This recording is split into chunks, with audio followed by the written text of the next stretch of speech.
हम लोग पढ़ रहे थे क्या? प्रत्यावर्ती धारा। प्रत्यावर्ती धारा पढ़ रहे, ठीक। उसमें अगला लाइन डालो, विद्युत ऊर्जा या ऊर्जा है जो मन के तुम्हारा विद्युत ऊर्जा, या इसे हम लोग कहते हैं ऊर्जा, ठीक कह सकते हो।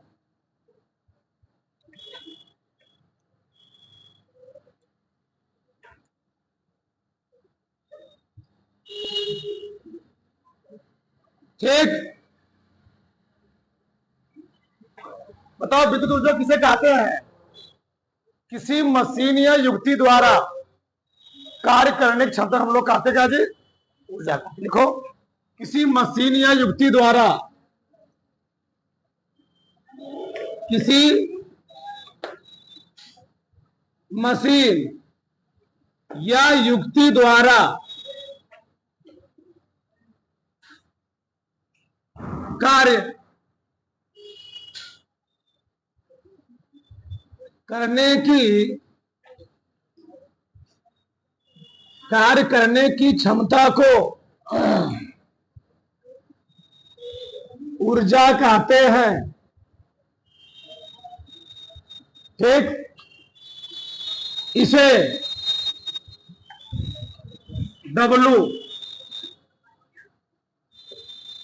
W से प्रदर्शित करते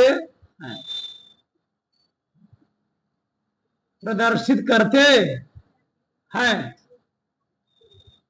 तो किसी मशीन या युक्ति द्वारा जी ना कार्य करने की क्षमता हम लोग क्या बोलेंगे? ऊर्जा। तो हमको यहां ऊर्जा नहीं पढ़ना, हमको पढ़ना है शक्ति। क्या पढ़ना है? शक्ति, ठीक। देखो इन नीचे शक्ति, इसे हम कहते हैं विद्युत शक्ति, पावर। और तो शक्ति क्या होता है? किसी मशीन या युक्ति द्वारा एकांक समय में किए गए कार्य को हम लोग क्या कहते हैं? शक्ति कहते हैं। क्या कहते हैं? शक्ति। लिखो, किसी मशीन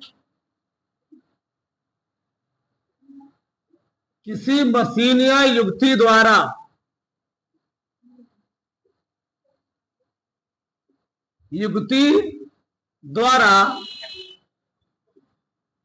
एकांक समय में, हम कह सकते हैं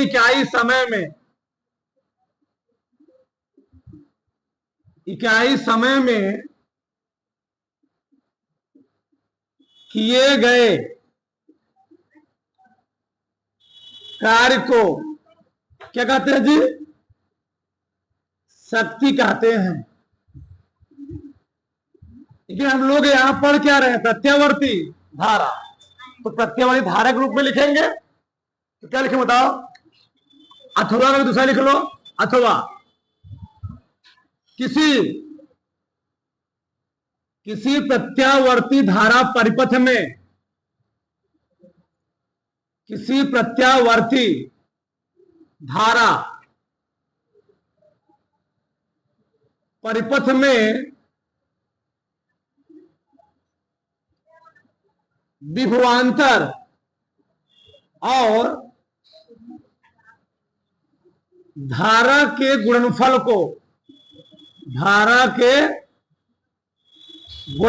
को क्या कहते हैं जी? शक्ति कहते हैं। इसे P से क्या करते हैं? इसे P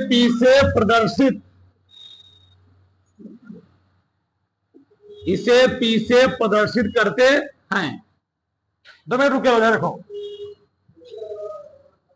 माना, लिखो तभी, माना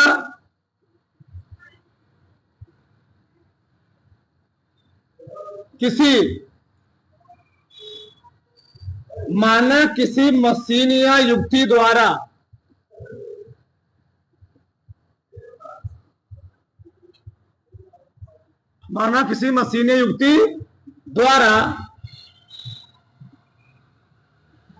यदि T समय में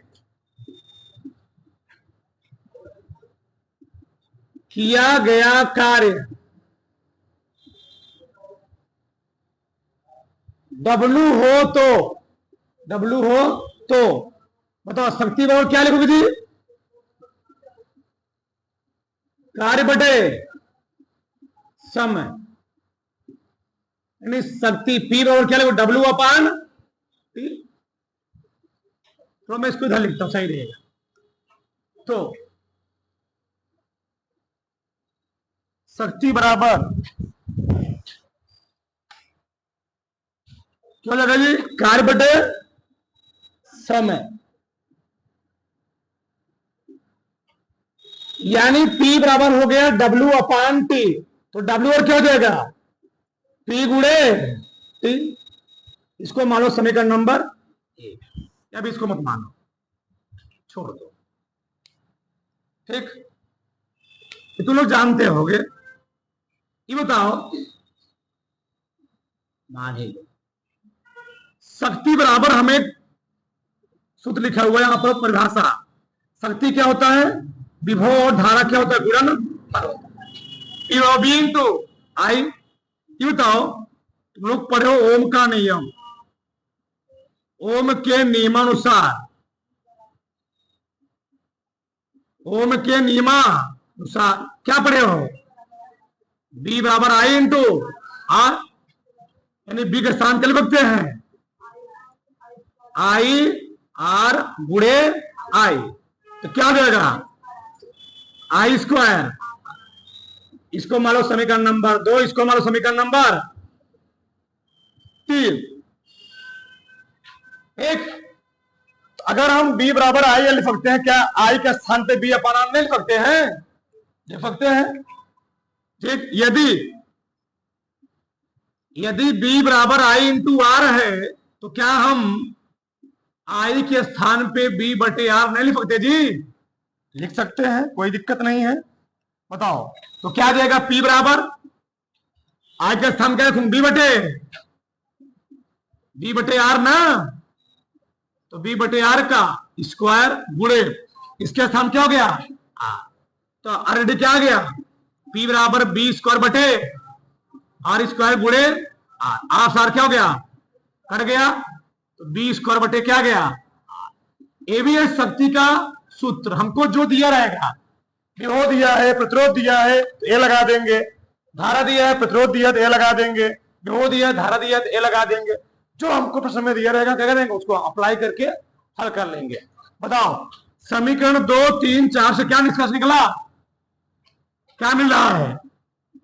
समीकरण 1, 2 तथा इससे समीकरण 2 से, 3 से और किसी भी 4 से सब बताओ P का मान क्या निकला? दूसरे में क्या निकला? P बराबर B इंटू आई, तीसरे में आई स्क्वायर आर, अगले में बी स्क्वायर बटे। ये हो गया शक्ति का सूत्र, यानी P बराबर B इंटू आई भी होता है, P बराबर आई स्क्वायर आर भी होता है, P बराबर बी स्क्वायर बटे आर भी होता है, हाँ P बराबर W बाई टी भी होता है, ठीक। सब कुछ लिख सकते हो। यहां तक किसी कोई दिक्कत है? तो किसी प्रत्यय धारा परिपथ में विभवांतर और धारा गुणनफल हम लोग कहते क्या है? शक्ति कहते हैं। हाँ, ठीक है ना? ये ऐसे बोल दो, किसी मशीन या युक्ति द्वारा एकांक समय में किए गए, जब ये समयवा एक हो जाएगा तो कार्यवा किसका हो जाएगा? शक्ति के। तो किसी मशीन या युक्ति द्वारा, अभी युक्ति में कुछ हो सकता है, कोई व्यक्ति भी हो सकता है, कुछ भी हो सकता है, ठीक। एकांक समय में किए गए कार्य को हम लोग क्या बोलेंगे जी? अगर समय एकांक हो जाएगा, 1 सेकंड हो जाएगा, तो W किसका हो जाएगा? P के बराबर। उतारो फटाक से, जल्दी से उतारो फटाक पूरा। चलो आगे लिखो, अगला डालो। प्रत्यावर्ती परिपथ में, प्रत्यावर्ती परिपथ में प्रतिरोध के सिरों के मध्य प्रतिरोध के सिरों के मध्य ऊर्जा क्षय, ऊर्जा क्षय। ठीक, दो हम दो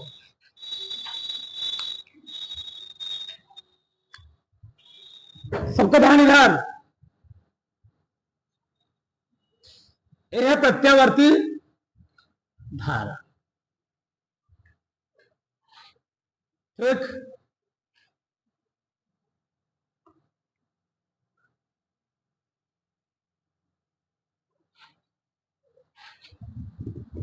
चलो इधर देखो।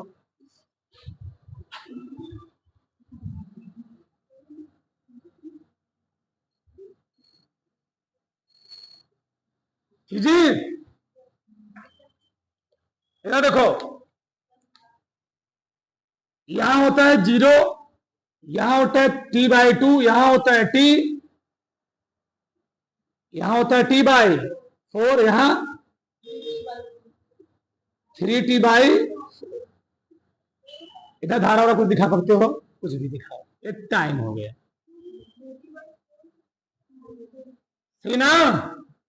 इधर चाहे धारा दिखाओ चाहे कुछ दिखाओ, तुम्हारा जो मन है। चलो आगे देखो। तो हम यहां क्या निकालेंगे? मतलब धारा यहां से यहां तक चलना शुरू हुई, यहां से यहां तक उसका हुआ आधा चक्र, यहां से तक क्या हुआ? एक पूर्ण चक्र। तो यहां से यहां तक जाने में उसने अपने एक पूर्ण चक्र में कितना एनर्जी लॉस किया, उस हमको एनर्जी लॉस का मान निकालना है। जब कोई धारा किसी स्थान से उसको हम किसी दूसरे स्थान में भेजते हैं तो मार्ग में क्या होती है जी? बहुत ऊर्जा क्या होती है? बहुत धारा का मान क्या होती है? लॉस हो जाती है।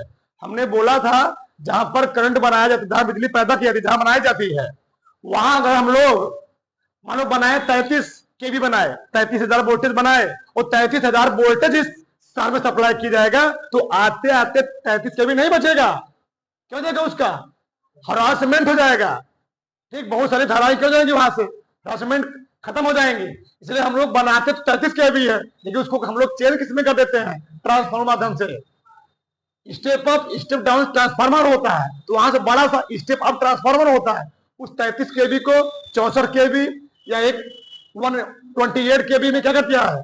परिवर्तित कर दिया जाता है। ठीक, तब परिवर्तित करके वहां क्या किया? शहरों में, बड़े बड़े शहरों में सप्लाई भेजा जाता है। अगर उतना ही भेज देंगे तो पहुंचेगा नहीं, हमको सही से लाइट मिलेगी ही नहीं।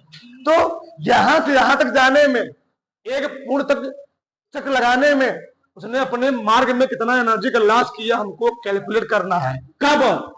जब प्रत्यावर्ती सर्किट में पेट्रोल लगा हो तब।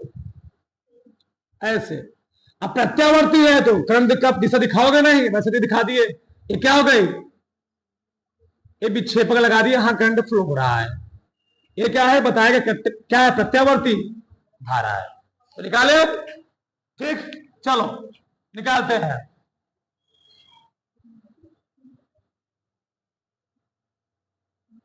शक्ति बराबर, अभी हम लोग पढ़े थे, P बराबर I² इंटू आर। यहां पर W कुछ काम नहीं है, B कुछ काम नहीं है। काम किसका? कै बार है? धारा। और किसके मध्य निकालना है? प्रतिरोध। जब प्रतिरोध लगाओ मार्ग में तो एक। अब तुम लोग जानते हो किसी तात्क्षणिक प्रतिरोध धारा समीकरण क्या होता है? किसी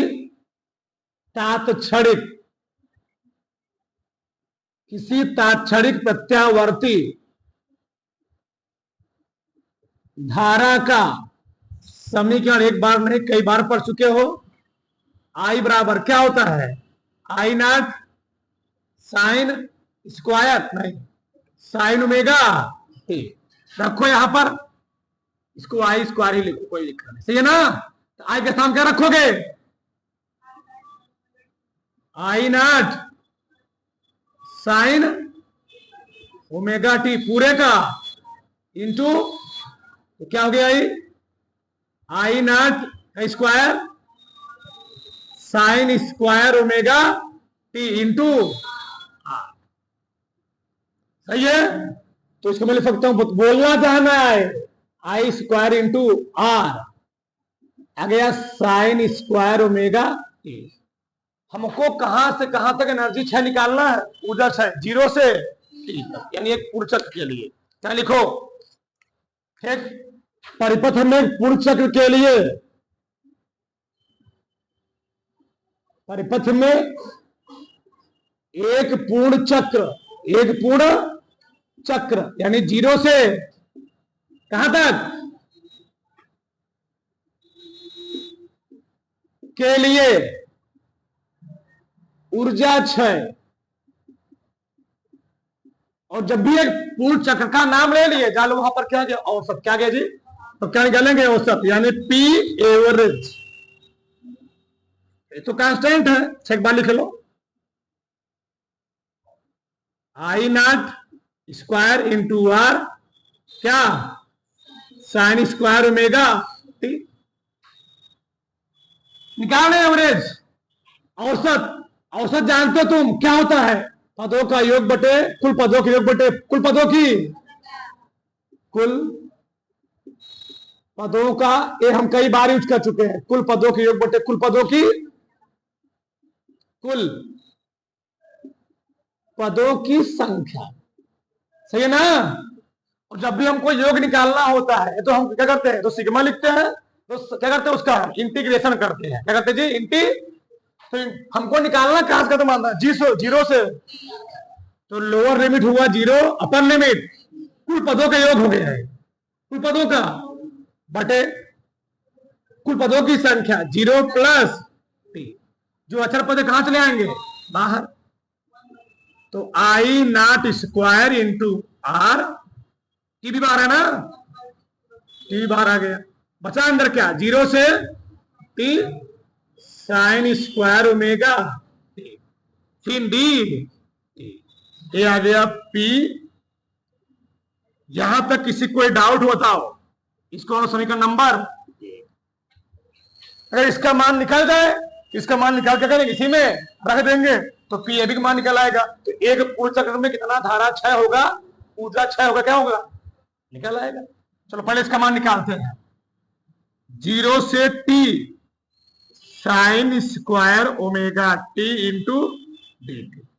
बताओ, तो लोग जानते हो, अगर हमको साइन स्क्वायर थीटा का समाकलन निकालना है, एक बार लिख चुका हूं मैं, 1 माइनस कॉस 2 थीटा बटे क्या होता है 2, लिखवाया गया पीछे, तो क्या लिखेंगे, तो 1 माइनस कॉस थीटा था, तो यहां 2 थीटा आया, यहां ओमेगा टी हुआ है, तो क्या आएगा 2 ओमेगा टी, निचवा क्या आएगा बटे 2 इंटू डी टी, कहां से कहां तक, अलग करो फटाक फटाक, 0 से टी, क्या हो जाएगा 1 बटे 2, नहीं 1 बटे 2 बाहर निकाल लो, 1 बटे 2 को बाहर निकाल लो, सही है ना, आ जाएगा 1 cos 2 ओमेगा इंटू, मैथ वालों कोई दिक्कत नहीं होगी, तो मैथ वाले पढ़ चुके हैं इसको, सनातन पढ़ चुके हैं। 1 बटे 2 बाहर चला गया, आ गया 1 माइनस cos 2 ओमेगा टी। उसे तुम भी लोग का तीसरी बार पढ़ रहे हो चीज, वर्ग माध्य मूल मान में निकाला, औसत मान में निकाला, सब यही एक चीज प्रयोग हो रहा है, साइन प्रयोग हो रहा है, ठीक। बस अब देखो यहां पर समझो, 1 का समाकलन किसके सापेक्ष करना है, टी के सापेक्ष, कितना आएगा, हाँ क्या,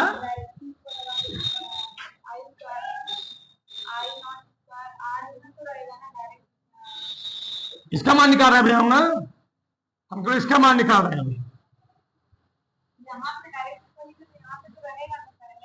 क्या फर्क, क्या रहेगा, इस समीकरण 1 हो गया, मैं सिर्फ इसका मान निकाल रहा हूं, इसका केवल, इसका मान निकल रहा है, इसी पुट अप कर देंगे, सही है ना।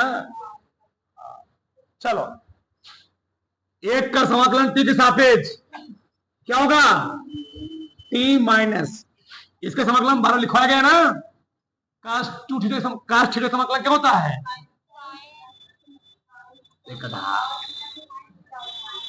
इंटीग्रेशन अगर आ गया cos 2 theta into D theta, इसका समाकलन क्या होगा, साइन 2 थीटा बाई 2, ठीक। यहां पर ऊर्जा नहीं है, 2 ओमेगा टी है, तो क्या आएगा साइन 2 ओमेगा टी बटे 2। लिमिट हुआ कहां से कहां तक, ये आया कि नहीं आया? ठीक, एक बार क्या रखेंगे अपर लिमिट, दूसरी बार क्या रखेंगे 1/2, जहां जहां छोटका टी क्या रखो बड़का टी माइनस 1/2 बाहर निकाल, बेचारे को बेचारा दिक्कत में तो गया है, गलत कर रहे हो तुम लोग। यहां आएगा 2 ओमेगा, क्या आएगा जिसका समाकलन कर रहे हो वो अंदर रहेगा और जो बचा उसके क्या देगा बाहर, क्या निकला जी 1/2 ओमेगा। तो यहां क्या रखोगे टी के साथ, छोटका टी के स्थान पे 2 ओमेगा बड़का टी माइनस लिखोगे ना, पहले अपर लिमिट रखते फिर क्या कहते हैं माइनस, फिर क्या लिखेंगे लोअर, तो लोअर लिमिट रखोगे ए भी 0 और साइन 0 मान कितना होता है 0, वो भी क्या हो जाएगा, यानी पूरा सफा चट हो जाएगा अगले वाला पर। अब आगे देखो क्या 1/2 टी आया माइनस 1/2 ओमेगा रहने दो।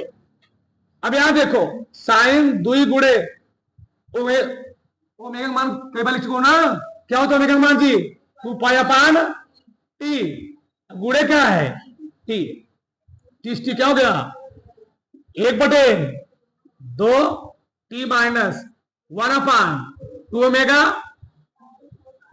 साइन आ गया 4 पाई, और साइन 4 पाई के मैं एक बार नहीं मान कई बार निकलवा चुका हूं, क्या होता है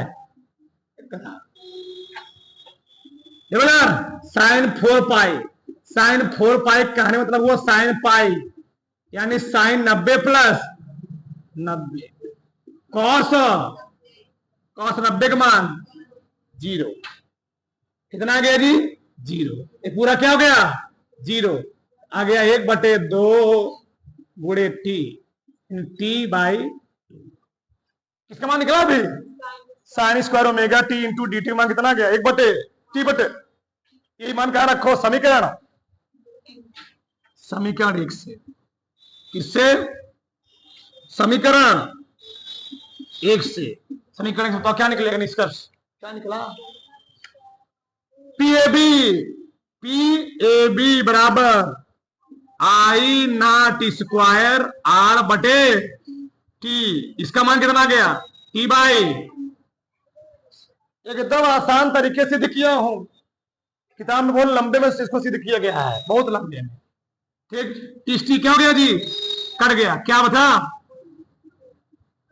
आई नॉट स्क्वायर बटे 2 गुणे, अब थोड़ा समझो यहां पर थोड़ा सा, प्रत्यावर्ती धारा का वर्ग माध्य मूल मान क्या होता है, हम लोग जानते हैं आई आर एम एस बराबर होता है आई नॉट बटे 2, कड़ी में दो ना, कड़ी में दो, प्रॉब्लम क्या है यहां पर दिया आई नॉट का स्क्वायर, एक काम करते दोनों पक्षों का कर देते हैं, इसके दोनों पक्षों को वर्ग करो, क्या जी आई स्क्वायर आर एम यस बराबर क्या हो जाएगा आई नॉट का स्क्वायर बटे, तो आई नॉट के स्क्वायर बटे 2 के स्थान पे आई स्क्वायर आर एम एस लिख सकता हूं, समझे आई नॉट के स्क्वायर बटे 2 के स्थान पे आई स्क्वायर आर एम एस लिख सकता हूं जी, इसके स्थान क्या लिखूंगा बोलो इसके स्थान पे आई स्क्वायर आर एम एस गुणे आर, क्या निकल गया पी, यानी अगर कोई प्रत्यावर्ती धारा परिपथ में हमको क्या निकालना हो ऊर्जा क्षय निकालना हो, शक्ति क्षय निकालना हो, इसी को हम लोग कहते हैं क्या ऊर्जा से शक्ति क्या शक्ति, हाँ खुश हो गए शक्ति क्षय, क्या शक्ति क्षय गया जी आई स्क्वायर आर एम एस गुणे, कोई दिक्कत कोई प्रॉब्लम, हम हमको पहले क्या निकालना पड़ेगा, पहले हमको निकालना पड़ेगा धारा का वर्ग माध्य, प्रतिरोध दिया रहेगा कुछ दिया रहेगा, रख देंगे आगे, किसी कोई दिक्कत यहां तक उतारो फटाक से, उतार लो, उतारो बच्चा।